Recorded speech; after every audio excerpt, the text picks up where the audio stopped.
নেতা এসে আমাদের মধ্যে যে বিভেদ রয়েছে সেগুলো নিরসন করবেন, সকল অন্যায় অনিয়মের তিনি প্রতিহত করবেন এবং ন্যায় বিচার করবেন মর্মে আমরা বিশ্বাস করি এবং ইসলামের প্রতি তিনি আরো সচেষ্ট হবেন। নদীমাতৃক এলাকা আমাদের পটুয়াখালী জেলা ছাত্র দল আমরা এসেছি। আপনারা জানেন যে বাংলাদেশের সেই প্রতীক্ষিত ব্যক্তি দীর্ঘ 17 বছর নির্বাচন শেষে উনি বাংলাদেশে আসতেছেন।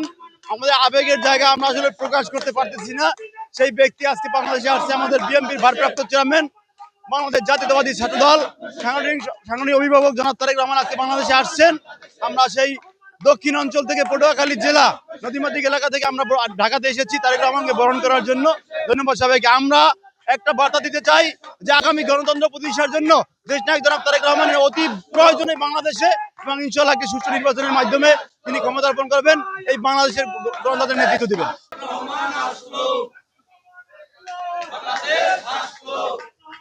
লঞ্চ যোগে আমরা জনাব তারেক রহমানকে বরণ করার জন্য উঠছি।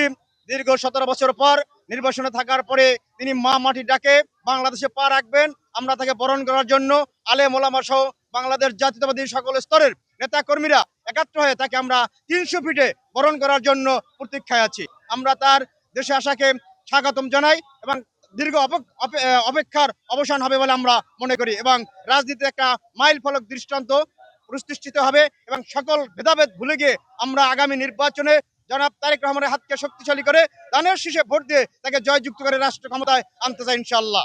নেতা এসে আমাদের মধ্যে যে বিভেদ রয়েছে সেগুলো নিরসন করবেন, সকল অন্যায় অনিয়মের তিনি প্রতিহত করবেন এবং ন্যায় বিচার করবেন মর্মে আমরা বিশ্বাস করি এবং ইসলামের প্রতি তিনি আরো সচেষ্ট হবেন এবং আমাদের সমস্ত অন্যায় যেগুলো হচ্ছে বাংলাদেশে সেগুলো তিনি প্রতিহত করবেন মর্মে আমরা আশা রাখছি তার কাছে।